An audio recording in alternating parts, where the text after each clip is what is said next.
Озорная лезгинка, смех, веселое настроение и легкая непринужденная обстановка. За одним большим и дружным столом собрались представители всех автономий республики. Для Джеммы Епмирян Ингушетия – вторая родина. 37 лет назад она впервые приехала в регион. Думала на месяц, но покинуть его больше не смогла.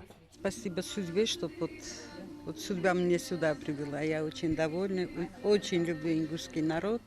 Это мой народ, считаю моим народом.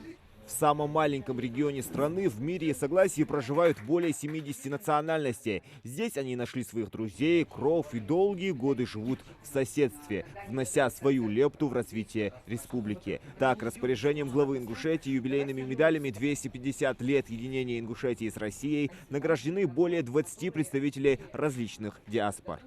Это тебе, Манана. Дай Бог здоровья твоей семье. Манана семья – это уже как бы коренная ингушская семья, где дети говорят на ингушском лучше, чем наши ингушские дети. И танцуют лучше, чем многие наши дети. Наши дети танцуют. И таких историй тут много. Каждый в республике нашел свое призвание. К примеру, Мухаммад Касим Али, представитель афганской диаспоры, долгие годы занимается предпринимательской деятельностью. Вместе с семьей он сюда переехал в 2006. Конечно, уже я живу здесь, у меня дети учатся здесь, в школу ходят, куда наши дети чисто по-ингушски разговаривают. И пятерки получают из ингушский язык, это самый большой часть для нас.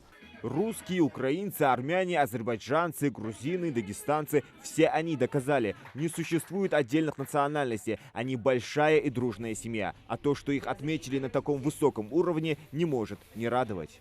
16 лет как возглавляю национальную культурную автономию. Это для меня большая честь и совесть, что глава республики выделил для общественного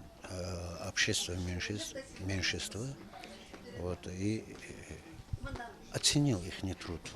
Получила заветную юбилейную медаль и почетный председатель Ассамблеи народов Ингушетии Мадина Барахоева. У многих из-за сложной эпидситуации не получилось прийти, но свои награды адресаты получат в скором времени. Учитывая то, что сегодня Ассамблея народов Ингушетии активно работает и взаимодействует с Ассамблеей народов России, учитывая то, что мы одни из лучших в своей деятельности среди региональных общин, представили также председателя Ассамблеи народов России Светлану Константиновну Смирнову и также Зорина Владимира Юрьевича, ее заместителя, которые дали нам какую-то возможность